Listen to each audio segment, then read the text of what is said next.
Dev Saab, I tweeted about this interview, and predominantly people wanted to know what is the secret of your youth, what is the secret of your charm, what is the secret of your energy. So I've never analyzed it, because except I know that I am working all the time, I'm so involved in my working that my involvement is my intoxication.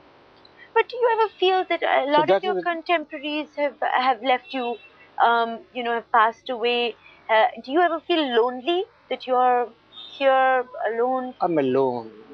I live with my aloneness because I live with my own thinking. But aloneness does not mean loneliness. I'm not that very lonely because I can do anything. When I'm with myself, I can read, I can travel, I can make friends, I can call my friends, I can plan. I keep on writing my scripts. I've got so many scripts ready.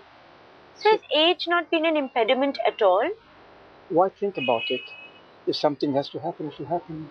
When you're not involved and you're idle, sitting in a corner, you start growing and start thinking of something which you should not think about. Think of death. It can happen to anybody at any time. Do you ever think about it?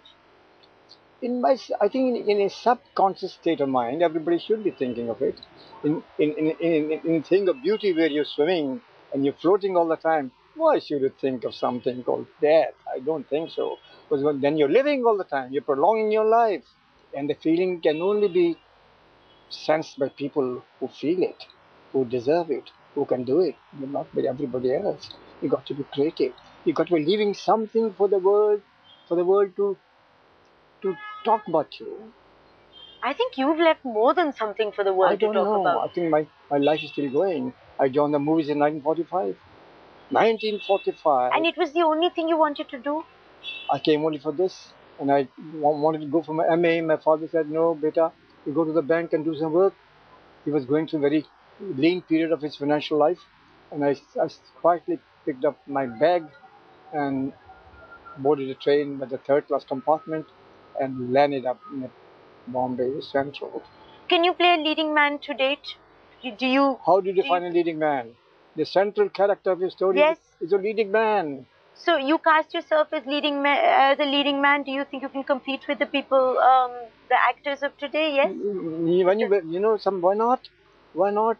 When you have a script, I'm not the only guy in the script. Young people also, young beautiful girls also, Dev Anand also. So I think if you have a fantastic story that's involving and people love it, you made it.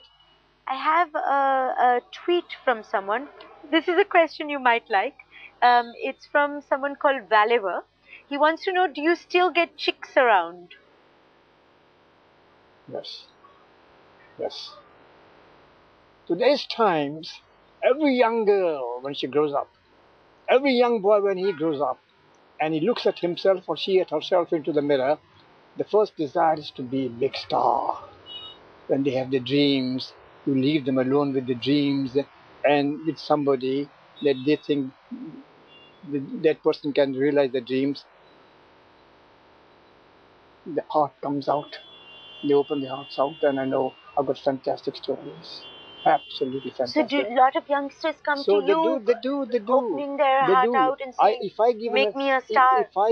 Listen to me, this is not a boast. If I give an announcement in a newspaper tomorrow that I've got a fantastic story for a young girl to be cast in the lead of a film for Navketan, then come and sit on my table and watch the response of the applicants.